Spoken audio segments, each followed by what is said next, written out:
Friends అందరికీ నమస్కారం. Friends ఇప్పుడిప్పుడు వచ్చిన ఒక బ్రేకింగ్ అప్డేట్ తెలుసుకుందాము. హరీష్ రావుకు తీవ్ర అస్వస్థత, ఆసుపత్రికి తరలింపు. వివరాలు తెలుసుకునే ముందు వీడియో పూర్తిగా చూడండి, అప్పుడే కంప్లీట్ ఇన్ఫర్మేషన్ అయితే తెలుస్తుంది. అలాగే ఇంకా ఎవరైనా మన ఛానల్ సబ్స్క్రైబ్ చేసుకోకపోతే వెంటనే సబ్స్క్రైబ్ చేసుకోండి.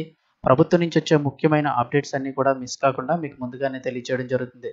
అలాగే వీడియోని ఒక లైక్ చేశారంటే మరింత మందికి సమాచారం చేరుతుంది. ఇంకా వివరాల్లోకి అయితే వెళ్ళిపోదాము. కొద్దిసేపటి క్రితమే హరీష్ రావుకి తీవ్ర అస్వస్థత అయితే కలిగింది. దీనికి సంబంధించి అప్డేట్ అయితే రావడం జరిగింది. వివరాలు చూస్తే బీఆర్ఎస్ ఎమ్మెల్యే మాజీ మంత్రి హరీష్ రావుకి తీవ్ర అస్వస్థతకు గురయ్యారు. తీవ్ర అనారోగ్యంతో కొద్దిసేపటి క్రితమే బేగంపేట కిమ్స్ ఆసుపత్రిలో జాయిన్ అయ్యారు. కాగా నేడు ఫార్ములా ఈ రేసింగ్ కోసం అయితే కనుక బీఆర్ఎస్ నేత కేటీఆర్ ఏసీబీ ఎదుట అయితే హాజరయ్యారు.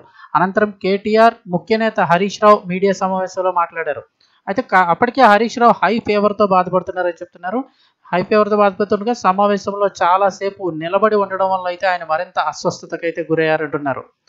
కాగా హుటాహుటిన ఆయన్ను కిమ్స్ ఆసుపత్రికి తరలించి చికిత్స అందజేస్తున్నారు. హరీష్ రావు అనారోగ్య సమాచారం తెలుసుకున్నటువంటి బీఆర్ఎస్ కార్యకర్తలందరూ తీవ్ర ఆందోళన చెందుతున్నారు. భారీగా పార్టీ నాయకులందరూ కూడా ఆసుపత్రి వద్దకు చేరుకుంటున్నారు. ప్రస్తుతం ఆయన ఆరోగ్య పరిస్థితి ఎలా ఉందనేది అయితే డాక్టర్లు అయితే చెప్పాల్సింది. ప్రస్తుతం అందిన వివరాల ప్రకారం చూస్తే ఆయన హై ఫీవర్తో బాధపడుతూ అస్వస్థతకు గురవడం వల్ల బేగంపేటలో ఉన్నటువంటి కిమ్స్ ఆసుపత్రికి అయితే తరలించారని చెప్తున్నారు.